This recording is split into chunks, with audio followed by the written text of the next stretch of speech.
안녕하십니까. 오늘 아침 일라디오 아나운서 정은혜입니다. 오늘은 제77주년 제헌절입니다. 1948년 7월 17일 대한민국 헌법이 제정 공포된 것을 기념하는 날인데요. 올해도 제헌절을 공휴일로 지정하자는 논의가 급물살을 타고 있습니다. 제헌절이 3.1절, 광복절, 한글날, 제천절과 함께 5대 국경일로 꼽히는 중요한 날임에도 불구하고 2003년 주 5일제가 도입이 되면서 공휴일에서 제외가 됐습니다. 최근 국회 입법조사처에선 제헌절이 다른 국경일 간의 중요성에서 차이가 있다고 볼 수 없고요. 국경일보다 상징성이 떨어지는 기념일들도 공휴일로 지정되어 있는데 이 제헌절이 그보다 중요하지 않은 날처럼 잘못 인식될 수 있다는 점에서 공휴일로 제정할 필요가 있다고 지적하고 있습니다. 특히 지난해 대통령의 비상계엄 선포와 올해 헌법재판소의 대통령 탄핵 인용 결정을 계기로 헌법에 대한 국민적 관심이 높아진 상황이고요. 여론조사 결과에서도 약 88%가 제헌절 공휴일 재지정에 찬성하는 것으로 나타나고 있습니다. 제헌절의 위상을 회복시키는 결과가 있었으면 좋겠습니다. 7월 17일 목요일 오늘 아침 일라디오 출발합니다.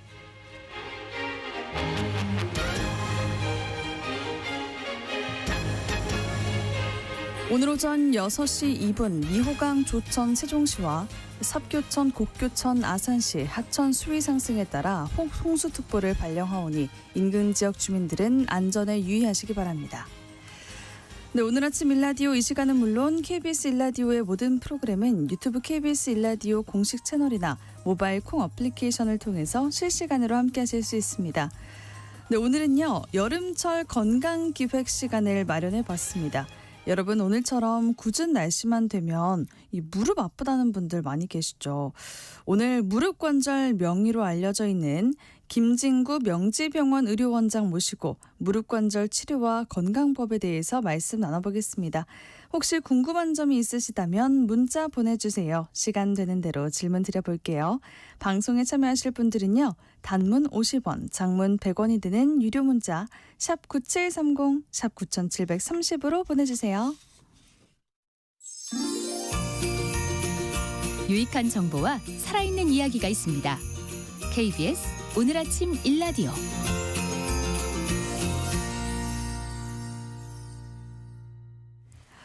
네, 우리 청취자 여러분들은 무릎 건강 어떠신가요? 비만 오면 욱신욱신 거린다. 걷는 것도 계단 오르내리는 것도 힘이 든다.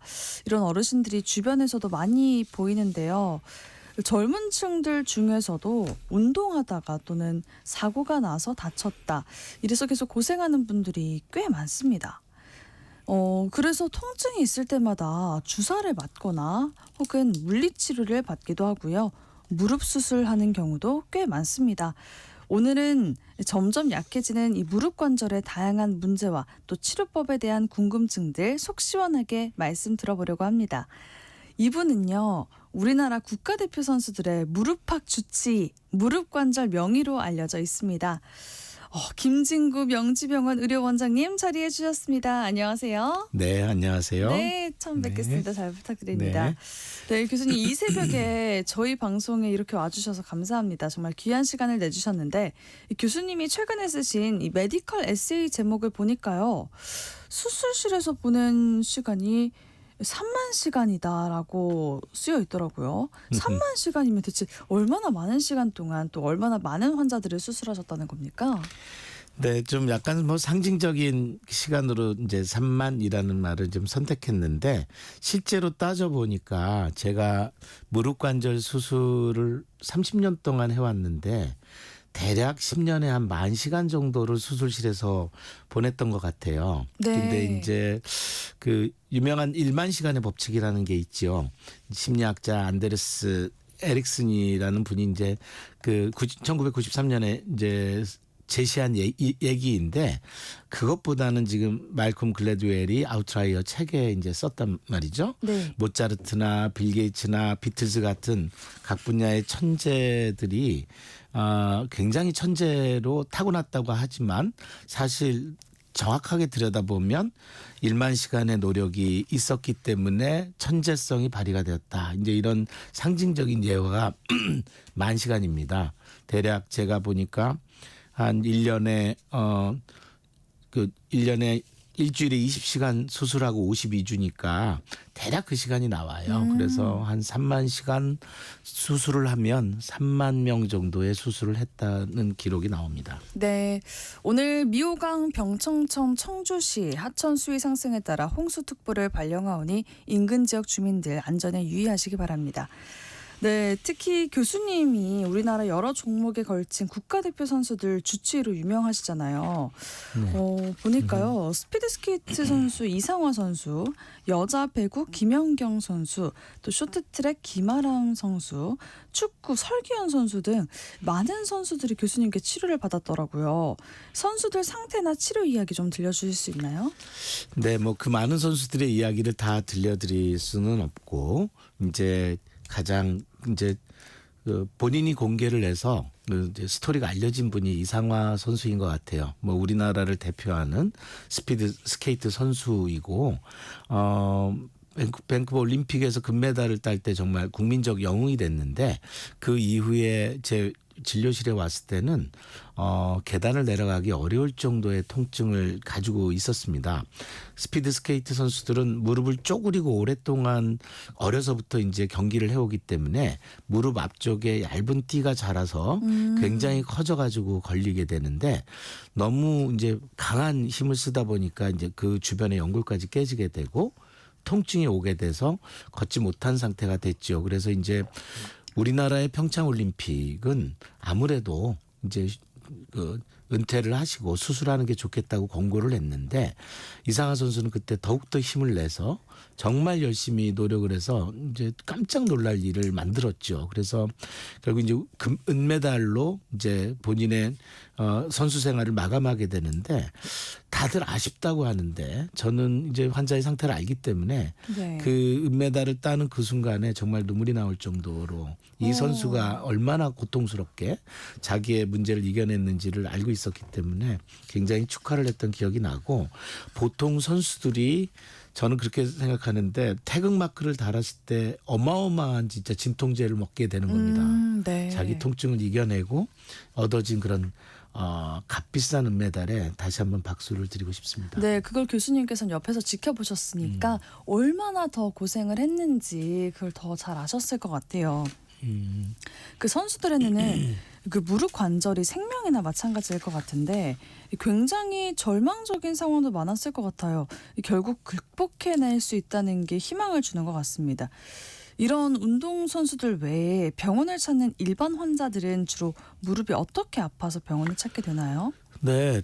그 사실은 무릎 환자는 정말 많습니다. 그리고 이제 운동선수들이 겪게 되는 어떤 스포츠 손상, 주로 인대가 끊어지거나 뭐 연골이 깨지는 그런 손상에 비해서 일반인들이 이제 겪게 되는 경우는 각종 무릎의 병이 많죠. 그래서 제가 한 5년 전에 이제 무릎이 아파요라는 책을 썼어요. 이제 그래서 보니까 10대에서부터 이제 아파서 와서 10대에서 20대 아픈 환자들 보통은 선천성 기형인 원판형 연골 기형 같은 게 있어요. 네. 그래서 벌써 10대에서 20대에 무릎이 걸리고 아프기 시작하는 병이 있고 30대는 앞무릎 통증 증후군이라고 하는 이제 앞무릎이 아픈 거죠. 그래서 이제 통계에 의하면 일하는 직장 여성의 10%는 앞무릎에 통증이 있다. 이제 이런 얘기들이 있을 정도로 그렇군요. 이제 흔한 병이고 40대가 되면은 뼈하고 뼈 사이에 반월상 연골이 파열이 되는 게 가장 이제 걱정이 되고 50대가 되면은 이제 관절염의 초기 단계로 접어 들어오면서 네. 관절 연골의 손상이 많습니다. 네. 이제 60이 넘어가면은 관절염이 이제 생기면서 여러 가지 형태로 이제 그 인공관절서부터 많은 그런 수술과 이제 그런 만성병의 문제들이 있게 되겠죠. 맞아요. 나이가 들수록 이 무릎 통증이 있는 환자들이 가장 걱정하는 게 그 말씀해주신 관절염인데요.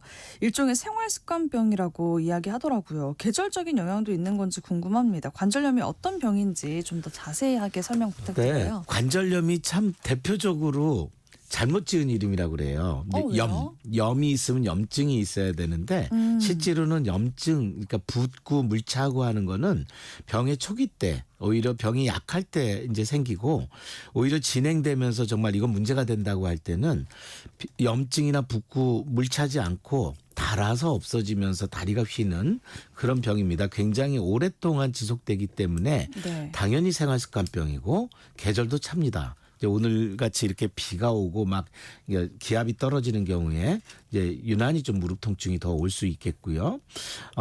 그리고 이제 악화 요인 중에서 우리나라에서 가장 그 많은 체중이 늘어나고 쪼그리는 자세를 할 때가 가장 무릎 관절이 안 좋거든요. 그래서 그런 생활 습관이 반복되면 관절염이 악화되는 그런 병이기 때문에 어떻게 생활 습관을 잘 가져가느냐, 좋은 운동을 하느냐에 따라서 병의 정도와 속도를 관리할 수가 있는 대표적인 만성 생활 습관 병이라 할 수 있겠습니다. 네. 그런데 그 무릎 통증을 자연스러운 노화의 과정이라고 여기면서 그냥 참고 버티는 분들이 있어요. 근데 이 관절염은 참으면 더 나빠지는 병이라는 말도 들었는데 모든 병이 그렇지만 그 참지 말고 치료를 빨리 시작하는 게 좋을까요? 예, 당연히 이제 이런 만성 질환은 조기에 악화 요인을 알고 대처한다면 설사 나이가 들면서 점점 병이 온다 하더라도 그 정도를 막을 수가 있겠죠. 네. 아까 말씀드린 대로 생활습관병이기 때문에 우리나라의 바닥 생활에서 너무 쉽게 꿇어앉고 또 이제 그 앞바다리라고 하는 그런 이제 다리를 꼬우는 자세도 굉장히 많고요. 네네. 그때마다 체중의 한 10배 정도로 무릎 관절 뒤가 짓이겨지기 때문에 그런 자세는 이미 이제 많이 서구화된 우리나라의 생활 습관에서 바꿀 수가 있거든요.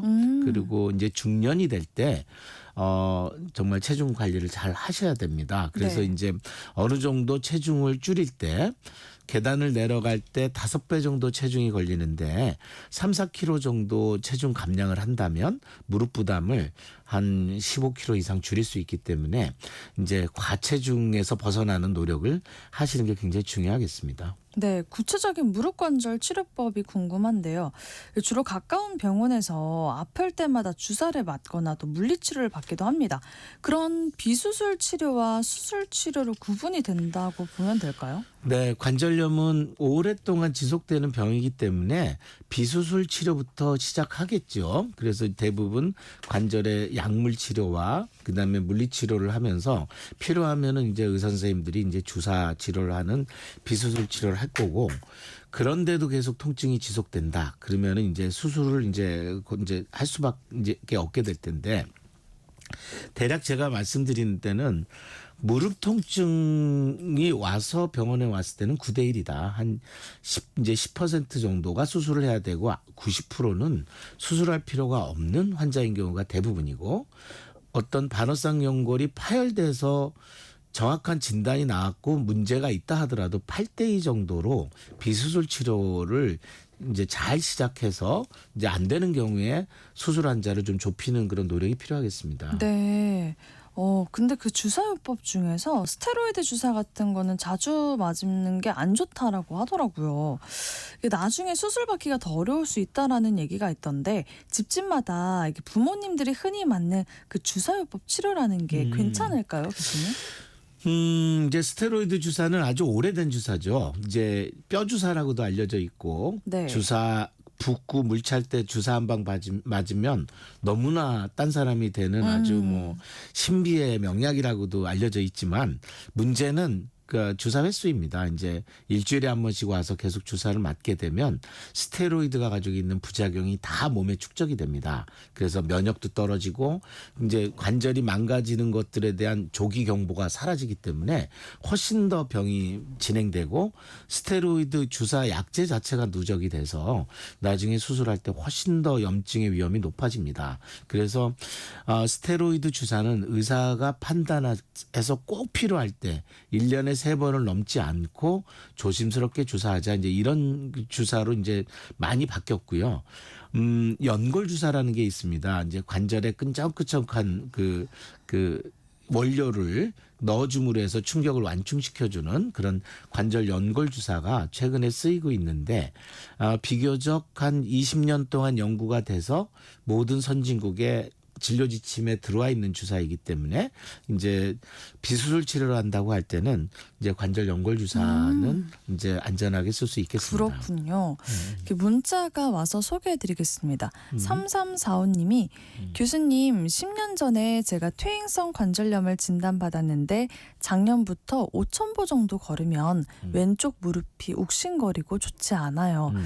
그래도 계속 걷기 운동을 해야 퇴행성 관절염에 좋은 건지 아니면 걷기 운동을 더 줄여야 하는지 궁금합니다라고 보내주셨네요. 네. 이제 정확한 사정은 잘 모르겠지만 관절염이 진행됐을 때도 걷는 것은 그렇게 위험하지 않습니다. 그래요? 예, 그래서 이제 걷는 노력은 열심히 하시고 그렇게 위험하지 않으니 지금 중단할 단계는 아닌데 걷는 요령이 조금 있어요. 그래서 아픈 상태로 쩔뚝쩔뚝 걷게 되면 걷는 게 운동이 되지 않고 오히려 나쁜 습관이 됩니다. 그래서 이제 걷는데 가장 중요한 근육이 무릎 주변일 것 같지만 엉덩이 근육이에요. 네네. 그래서 골반이 이제 똑바로 갈 수 있게 이 엉덩이에 이제 그 손을 대보면 엉덩이 옆쪽에 중둔근이라고 하는 근육이 있는데 근육이 단단히 받쳐주면은 골반이 이렇게 그 쩔룩거리는 게 없어집니다. 그래서 이제 엉덩이 중둔근을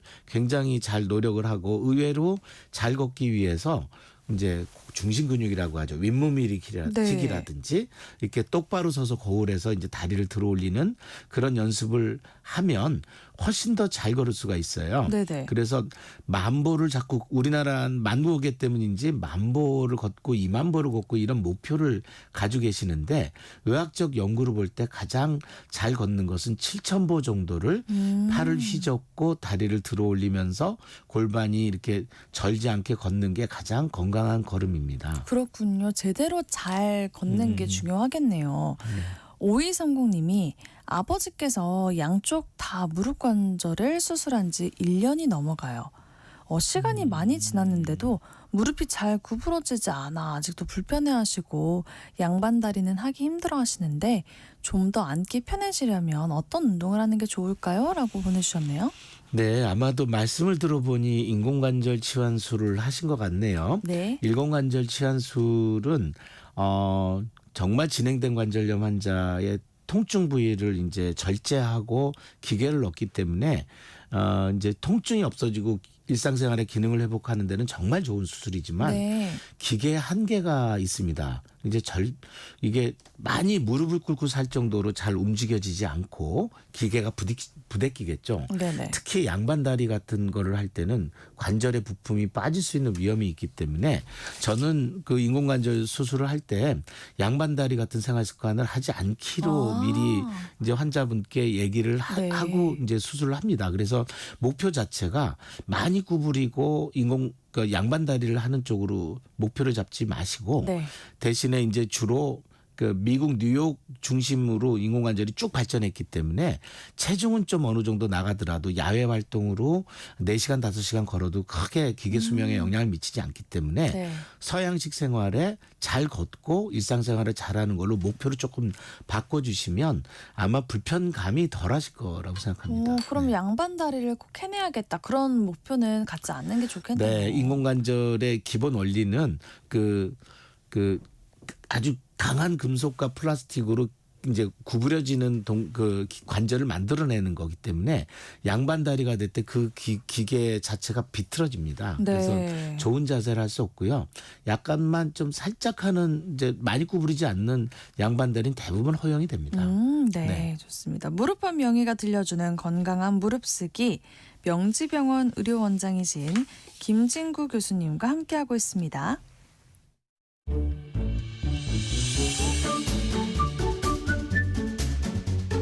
아침을 여는 기분 좋은 습관. KBS 오늘 아침 1라디오.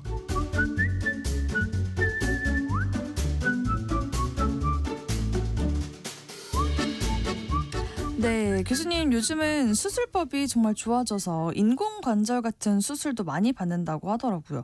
인공관절과 무릎관절경 등 이런 대표적인 무릎 수술들에 대해서 소개 부탁드립니다. 네, 일단 우리나라가 확실하게 가장 세계에서 빠르게 고령화가 되는 나라이고 네. 또 이제 또 경제적으로도 굉장히 발전한 나라이기 때문에 이제 나이가 드실 때 이제 치료를 하는 인공관절 수술이 굉장히 빨리 이제 늘어나고 있어요. 그래서 한 과거에 제가 한 불과 10년 전에 인공관절이 1년에 한 4만 건 진행이 된다고 그랬는데 작년 통계를 보니까 7만 건이 이제 오, 진행이 됩니다. 그래서 네. 단일 수술로 굉장히 많이 하는 수술이 됐습니다. 사실은 100세까지 사신다고 할 때 네. 70대에 도달한 분이 이제 관절이 망가져서 더 이상 걸을 수 없다. 뭐 한 번 수술로 100세까지 정말 잘 쓸 수 있게 만들어 드리는 방법이 인공관절이기 때문에 네. 인공관절이 늘지요. 그런데 문제는 대부분 그런 관절염을 자세히 들여다보면 40대부터 문제가 생깁니다. 40대부터요. 그래서 그렇죠. 40대 뭐 반어성 연골이 찢어지고 50대 그 관절 연골이 이제 깨지고 이제 그런 거를 제대로 치료하지 않고 네. 방치하게 되면 나이 70대에 도달할 때 인공관절을 막기가 어렵죠. 그래서 이제 그런 인공관절 치료 이전에 중년의 나이 때 많은 관절 내시경으로 네네. 이제 관절 안에 카메라를 넣어서 문제가 있는 것을 이제 찾아내서 이제 하는 치료. 그러니까 관절의 구제술이라고 그러죠. 근데 관절염이 진행되는 것을 막는 치료가 많이 발전해 있고. 맞아, 예방을 하는 게 제일 중요할 것 그렇죠. 같아요. 그래서 수술을 하더라도 관절염이 진행되지 않게 연골 재생 수술을 한다든지 찢어진 반어성을 봉합해서 꼬맨다든지 네. 그다음에 다리가 휠 때 그 휜 다리를 펴서 그 관절염 진행을 막아서 인공관절을 안 하게 좀 이렇게 유지한다든지 이런 식의 다양한 수술 방법이 요새 늘어나고 있습니다. 근데 요즘에 예를 들어서 고령인 부모님이 무릎이 만약에 아파서 잘 걷지 못하고 계단을 오르내리는 것도 힘들어 하시는 걸 보는데 이런 경우에는 수술이 필요한 단계인지 궁금합니다. 이게 그 관절염은 아주 굉장히 흔한 그 생활습관병이기 때문에 그 자체만으로는 수술을 권할 생각은 안 드네요. 아, 이제 그래요? 평지를 걸을 때는 체중의 70% 정도만 쓰면 되지만 계단을 내려갈 때는 체중의 5배 정도 이제 압력이 걸립니다. 네네. 그러니까 당연히 아프죠. 근력이 떨어져 있고 관절염이 진행되신 분들은 계단 내려가거나 앉았다 일어나는 걸 못할 수밖에 없습니다. 그렇죠. 예, 그래서 우선 본인의 노력으로 최선을 다하셔야 됩니다. 그게 체중을 조금 빼고 근력을 키우는 그런 몇 가지 한 20분 정도의 운동법을 잘 배워서 의자에서 앉았다 일어나는 방법, 다리에 힘을 주는 방법 그런 것들을 노력했더니 계단 내려가는 게 편해진다라고 이제 한다면 수술 쪽보다는 그런 이제 비수술 치료의 노력, 운동 이런 걸 권하고 싶고 그런 노력을 잘했음에도 불구하고 네. 계속 통증이 올 때 이제 수술적인 고려를 좀 생각해봐야 되겠습니다. 네. 안내 말씀 또 전해드립니다. 오늘 오전 6시 30분 경기 지역에 호우경보가 발효됐습니다. 차량은 속도를 줄여 운행해 주시고 물에 잠긴 도로, 지하차도는 통행하지 않도록 해주세요. 네, 농사를 짓는 어르신들 오랫동안 쪼그려 앉고 또 무거운 물건을 나르시는 분들도 다 무릎에 무리를 주는 일들을 하시는 거잖아요. 이런 분들은 이 무릎이 특히 취약할 것 같은데 이런 분들은 어떻게 치료하는 게 좋을까요? 예, 확실히 우리나라의 이제 농촌에서 밭농사를 특히 하시는 분들이 아주 고위험군이죠. 이제 앉았다가 예, 일어났다가 긴매기를 하면서 하시고. 쪼그려 가지고 이제 이렇게 네. 진행을 하기 때문에 반어성 연골 뒤쪽이 짓이겨지면서 파열되는 환자들이 농촌 인구에서 압도적으로 많습니다. 근데 이제 최근에는 그런 안전한 기기들이 이제 나와 있거든요. 이제 네. 의자에 바퀴를 달아서 이제 많이 쪼그리지 않아도 밭농사를 지을 수 있는 그런 보조 기구들, 그런 안전 장치들을 잘 하고 하신다면 조금 그런 위험성을 좀 줄일 수가 있고 결국은 그 쪼그리는 생활 습관을 이제 특히 일하는 직업에서 어떻게 줄일 수 있느냐 이제 이런 안전 장치들을 잘 하셔야 될 거라고 생각을 합니다. 네, 예를 들어서 또 관절이 다 달았는데 환자가 좀 젊은 분인 거예요. 한 40살 정도인 환자라고 했을 때 이 정도 나이에도 인공관절 수술을 하는 게 좋을까요? 원장님 같으면 어떻게 권하세요? 불가피하게 인공관절 하실 수밖에 없는 분들이 생깁니다. 안타깝지만 네. 이제 그 예를 들어서 류마티스 관절염 같은 이제 본인 체질의 병이 진행되면 어떤 다른 수술을 해도 결과 안 좋기 때문에 연령이 어리더라도 가장 환자에게 확실한 효과를 주고 좀 삶의 만족을 줄 수 있는 수술은 인공관절이 가장 강력하거든요. 그렇군요. 그래서 수술할 수밖에 없지만 반대로 우리나라의 어떤 원판형 연골 기형 같은 선천성 기형이 손상을 입고 20대에서부터 달아서 30, 40대가 됐는데 이미 관절이 다 주저앉고 망가졌다. 그런 경우에 인공관절은 사실은 뭐 좀 고려하기 어렵겠죠. 이제 통증 없이 걸을 수는 있으나 인공관절의 수명도 있고 그다음에 그냥 기본적인 보행과 일상생활을 하는 것이지 40대에 그런 젊은 사람들이 갖고 있는 사회적 참여나 스포츠 활동을 할 수가 없습니다. 그래서 그래요. 이제 그런 분야에서 굉장히 좀 그런 그 의료진들의 또 고민이 깊죠. 최근은 이제 우리가 손상된 관절을 들어 올리는 그런 신년을 하고 첨단 그 줄기세포 치료나 반응성 연골 이식 같은 첨단 재생술을 해서 네. 성공 사례가 있기 때문에 오히려 지금 전 세계의 많은 선진국이 우리나라의 그런 이제 수술 기법, 발전된 기법을 주목하고 있고 많이 배우러 오고 그래서 그런 수술을 우리는 관절 구제술이라고 합니다. 관절 구제술이 있다 하셨는데 5908님도 신랑이 59세인데 무릎 관절이 많이 아픈데 인공관절을 오래 사용하지 못해서 수술을 늦게 해준다고 합니다. 그 방법밖에 없는지요라고 하셨어요. 최근에 가장 많이 느는 수술이 중년의 환자들이에요. 그 네. 중년이란 나이가 이제 어느덧 이제 50대에서 60대가 돼 버렸습니다. 우리나라 사람들이 내가 노령이라고 인정하는 평균 나이가 74세라는 그런 이제 통계 보고가 나와 있어요. 네. 그래서 이제 60세가 돼도 스포츠 활동을 하고 싶기 때문에 대부분 먼저 인공관절을 권하지 않고 아까 얘기한 다양한 이제 최근의 선진 기술들 뭐 줄기세포 연골 재생 수술이라든지 반응성 연골 봉합이라든지 다리의 정렬을 좀 바르게 만드는 절골술이라든지 그런 몇 가지의 치료를 통해서 이제 관절염 진행을 막고 인공관절의 시기를 70대 중후반으로 미룰 수 있는 그런 이제 수술을 이제 권하게 되는데 구체적인 내용은 이제 개별 환자마다 다 다르기 때문에 전문의의 정확한 상담이 필요하겠습니다. 그렇군요. 교수님이 전방 십자인대 재건술 3,000건 달성이라는 기록을 세우셨더라고요.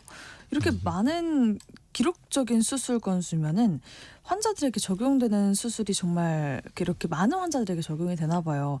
이건 또 어떤 네. 환자에게 필요한 수술인가요? 아주 젊은 환자들의 대표적인 스포츠 손상이 전방 십자인대가 끊어지는 건데요. 네네. 뭐 우리나라 유명한 축구 선수들이 다 한 번씩 겪게 되는 그런 수술이 전방 십자인대 파열이죠. 네. 1년에 우리나라에서 한 15,000건에서 2만 건 사이로 발생한다고 하는데 우리나라의 미래는 어떻게 될 것이냐. 우리나라보다 좀 더 선진국이고 스포츠 활동을 많이 하는 미국은 1년에 한 25만 건 정도 손상이 발생합니다. 네. 그러니까 오히려 선진국이 되고 국민들의 삶의 질이 좋아져서 스포츠 활동에 많이 참여할수록 십자인대 파열은 늘어날 것이다. 스포츠 예, 활동을 예, 예. 하면은 발생하는 네. 거군요. 예, 그래서 우리가 수술 방법을 정말 잘 개발해서 다시 끊어져도 수술을 잘해가지고 운동을 하게 도와주는 일도 중요하지만 한편으로는 그런 십자인대 파열이 왜 생기는지를 예방해서 십자인대가 파열되지 않는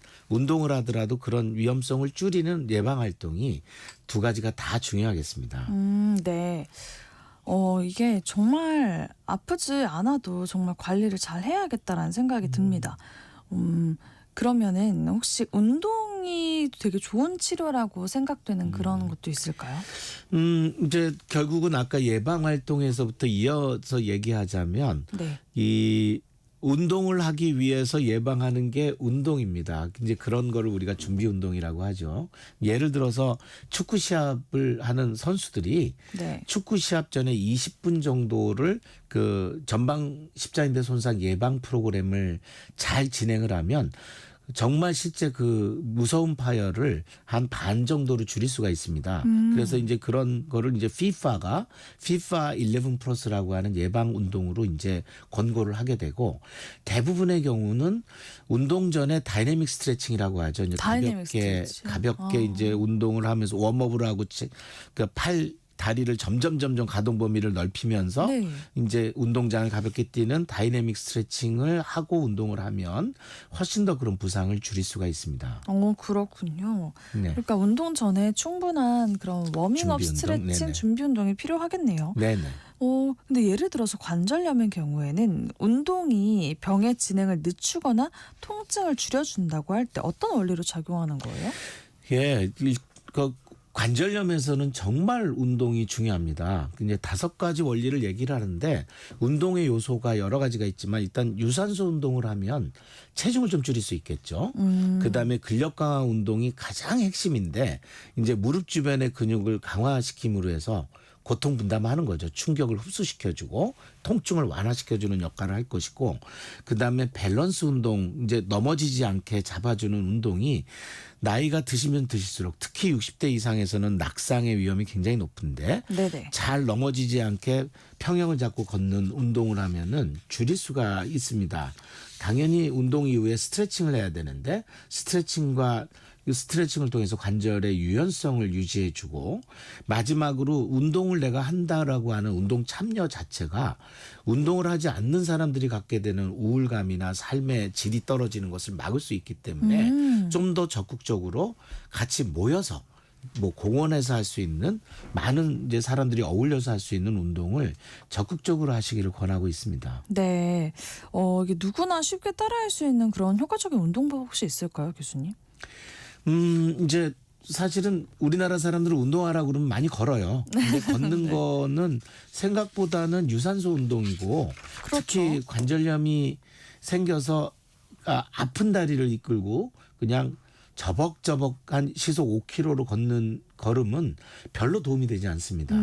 그래서 이제 실내에서 스쿼트나 런지 같은 운동이 도움이 되는데 그러니까 허벅지 주변의 근육을 키우는 운동이죠. 그럼 이런 운동을 했을 때 혹시 관절염에 좀 더 해롭다 이렇게 이야기도 있더라고요. 그런데 이제 그게 정확한 자세로 운동을 하면은 굉장히 도움이 되고 그래요? 그 자세가 무너지면 오히려 무릎에 통증이 오기 때문에 네. 이제 스쿼트는 무릎이 앞으로 튀어나오지 않아야 돼요. 그러니까 의자에 앉았다가 일어나면은 무릎이 앞으로 튀어나오질 않습니다. 그래서 처음 시작할 때는 벽에 기대서 앉거나 의자에서 앉았다 일어나는 것부터 이제 무릎에 통증이 없이 엉덩이와 허벅지 주변의 근육이 강화되는 방법으로 스쿼트를 이제 우리가 교육을 시키는데 네. 의외로 이제 진료실에서 의사 선생님이 스쿼트에서 아프다 그러면은 대뜸 운동하지 마세요 이렇게 얘기를 해요. 근데 그거는 정말 의사 선생님이 좀 그 운동을 너무 관심이 없는 것 같다. 이런 경우는 의사 선생님 스스로가 스쿼트 런지를 환자가 할 수 있는 정확한 자세로 할 수 있게 이제 본인이 배우고 환자에게 가르쳐줄 의무가 있다고 저는 생각합니다. 그러네요. 네, 안내 말씀 또 전해드리겠습니다. 오늘 오전 6시 30분 산사태 위기경보 심각 단계가 발효됐습니다. 인근 지역 주민들은 안전에 유의하시기 바랍니다. 네, 그러면은 이미 관절염이나 연골 손상이 있는 사람도 운동을 하는 게 괜찮을까요, 교수님? 네, 그렇습니다. 사실은 저는 인공관절 수술을 앞둔 환자에게 수술 전날까지 걷고 오십시오 이렇게 얘기를 합니다. 그래서 계단을 한 7층 정도 올라갈 수 있으면 더 좋습니다 이렇게 얘기를 그 정도도 하는데 괜찮은 거예요? 네, 이게 생각보다 많은 연구를 통해서 우리가 알게 된 사실이 걷거나 계단을 오르는 일로 관절염은 악화되지 않습니다.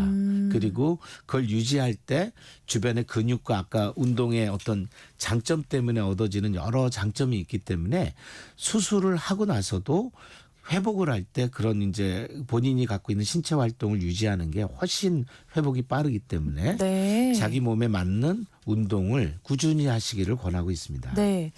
2828님이 저는 오래전에 무릎 수술과 절골 수술을 받았습니다. 네. 그런데 아직까지 핀을 안 빼다 보니까 걸을 때 불편합니다. 지금이라도 빼려고 하는데 얼마나 입원을 해야 하나요? 라고 하셨네요. 아마 집도하신 선생님의 이제 그 설명을 들으시는 게 좋겠습니다. 저희는 금속 제거는 간단한 수술로 간주하기 때문에 네. 수술하고 다음날 퇴원합니다. 아, 그래요? 네네. 바로 퇴원할 수 있군요. 네네, 바로 퇴원할 수 있습니다. 네. 5908님이 신랑이 59세인데 무릎 관절이 많이 아파요. 인공관절 수술밖에 없을까요? 라고 보내주셨어요. 네. 유독 59세 환자에 대한 질문이 많네요. 인공관절 하시기에 좀 이른 나이죠. 네. 한 인공관절을 하는 의사 선생님들이 40년, 보통 100세를 사신다고 지금 다 생각하고 있기 때문에 40년이 안전하다고 말씀드리기 어려울 겁니다. 그래서 좀 더 정밀 검사를 해서 네. 한 10년 정도를 관절염 진행을 막고 내 관절을 지킬 수 있는 다양한 방법들을 고민해 보셔야 되겠습니다. 꼭 수술이 아닌 경우도 아니어도? 포함이 되겠습니다. 아, 그렇군요. 김보아님께서 무릎에 실내 자전거가 좋다고 하더라고요. 걷기보다 도움이 많이 될까요? 라고 보내주셨어요. 네, 걷기에 힘드신 분도 운동해야 됩니다. 그 운동에서 가장 안전한 것이 실내 자전거이고요. 한 20분 정도 자전거를 잘 탄다면 좋은 유산소 운동과 허벅지 근력 운동을 할 수가 있습니다. 단 자전거는 장비이기 때문에 내 몸에 맞는 안장의 높이, 그다음에 내가 편안하게 팔을 펴서 자전거를 탈 수 있는 최적화된 자전거의 이제 재원을 마련하는 것, 그것을 이제 우리가 이제 피팅이라고 그러죠. 자전거 피팅. 네. 이제 그런 장비를 내 몸에 잘 맞춰서 안전하게 할 수 있는 초기의 어떤 그 노력이 좀 필요합니다. 네. 이렇게 운동으로 예방을 할 수 있다는 것도 또 운동하는 게 도움이 되는지 오늘 교수님 말씀 듣고 알았는데 오늘 아주 도움되는 말씀 많이 들었습니다. 교수님, 오늘 올 여름처럼 이렇게 극한 날씨에 무릎 관절 건강 위해서 꼭 해주고 싶으신 말씀 있으신가요?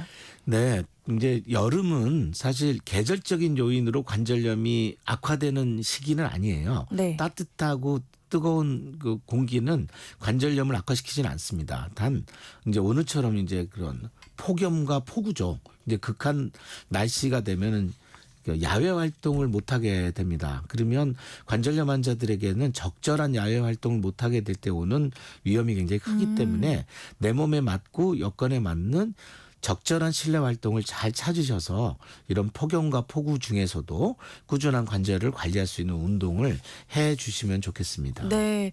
8937님, 오늘 아침 일라디오 교수님 반갑습니다. 앉았다 일어날 때 무릎에서 뚝뚝 소리가 납니다. 관절염일까요? 오늘도 응원합니다. 라고 해주셨네요. 앉았다 일어날 때 뚝뚝 소리는 정상적인 소리입니다. 단 그게 아플 때 문제가 되죠. 네. 요령이 필요한데 보통 바닥에서부터 우리나라 사람들이 앉았다 일어날 때 체중의 7배가 걸린다고 해요. 네. 그런데 무릎 중심을 뒤에다 놓고 앞에서 이렇게 짚고 일어나면 네. 그 압력을 많이 줄일 수가 있어요. 아, 네. 그래서 그거는 좋은 요령을 잘 습득하시면 걱정하실 필요가 없습니다. 네, 걱정하실 필요 없다고 하십니다. 아무리 수술법이 좋아졌다고 해도 평생 건강하게 무릎팍을 쓸 수 있도록 운동부터 잘해야겠다는 생각이 들었습니다. 무릎 관절 많이 아프신 분들께도 도움이 많이 되셨을 것 같고요. 여름철 건강기획으로 마련해본 무릎팍 명의가 들려주는 건강한 무릎쓰기, 오늘 명지병원 의료원장이신 김진구 교수님과 함께했습니다. 교수님 말씀 감사했습니다. 네, 감사합니다.